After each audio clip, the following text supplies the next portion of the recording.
बाकी कैसे कैसे की मैया के आरती उतारी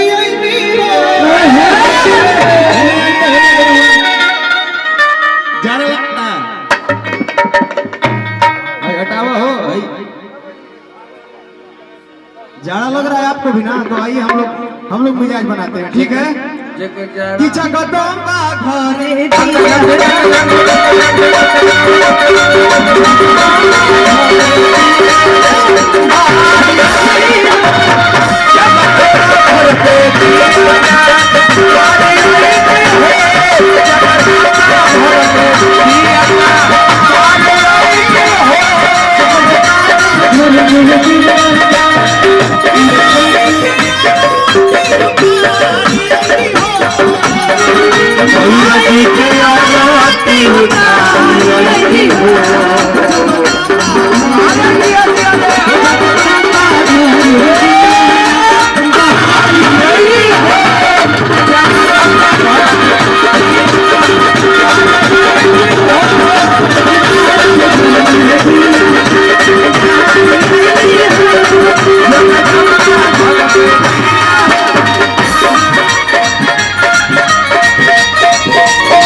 हमारा भी कमलेश भैया। कौन है कमलेश भैया? भाई कहाँ गए?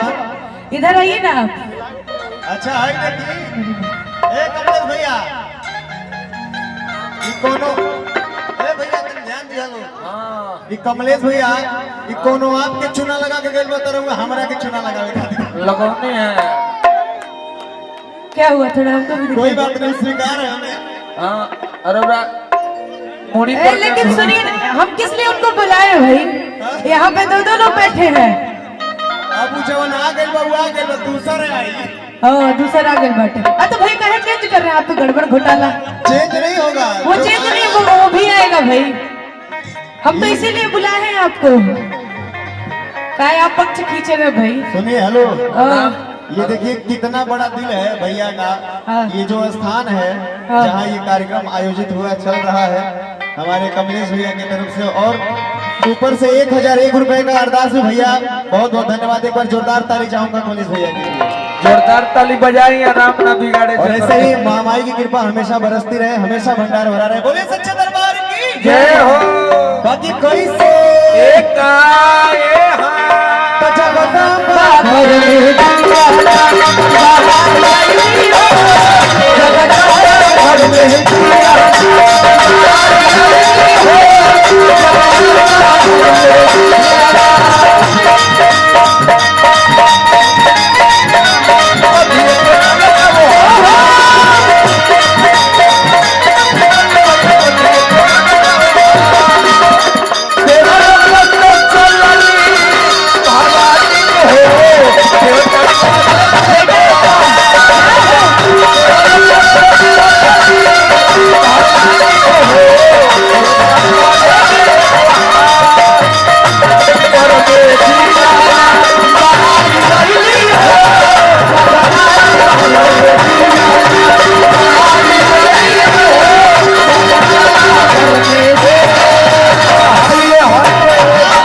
नीचे जाइए और सर्कल बनवाइए लोगों से।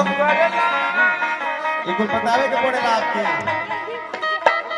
ई पंडित जी है, ई जहाँ जाने खाली पैसा लूटे में लागल रहे। ऐसा कुछ नहीं है, झूठों को बदनाम करेंगे उनको।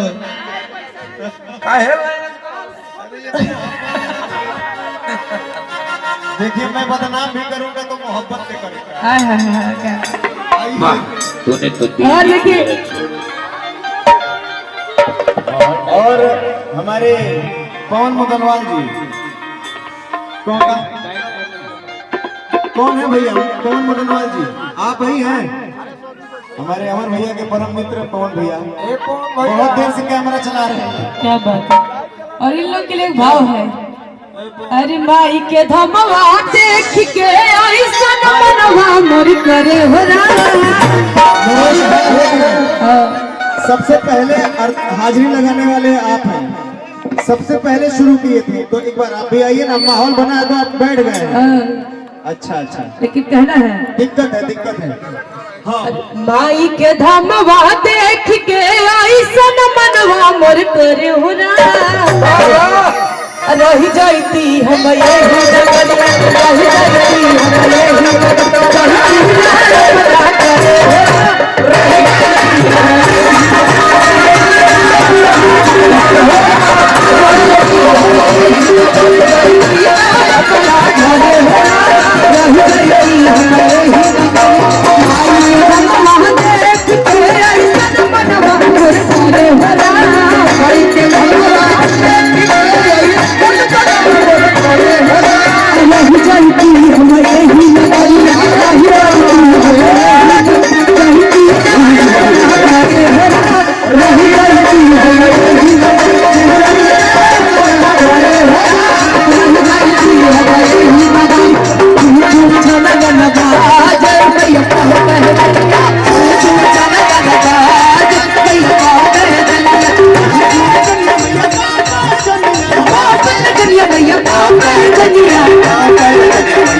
हम पायल बजाने के लिए बोले, घंटी बजाने के लिए नहीं, ठीक है?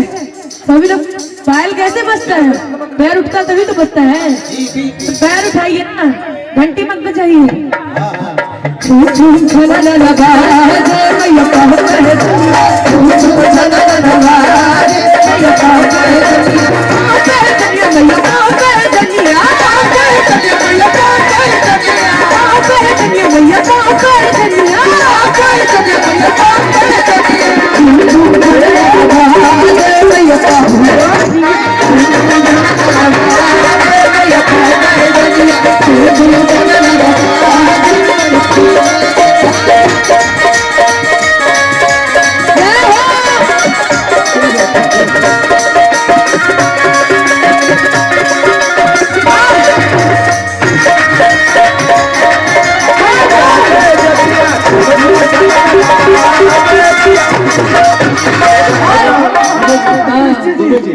एक मिनट, हमारे इस पूरे कार्यक्रम में कुछ लोगों का और सहयोग है जो कलाकार बंधुओं के लिए भोजन की व्यवस्था किए हैं। अच्छा, उनमें से नाम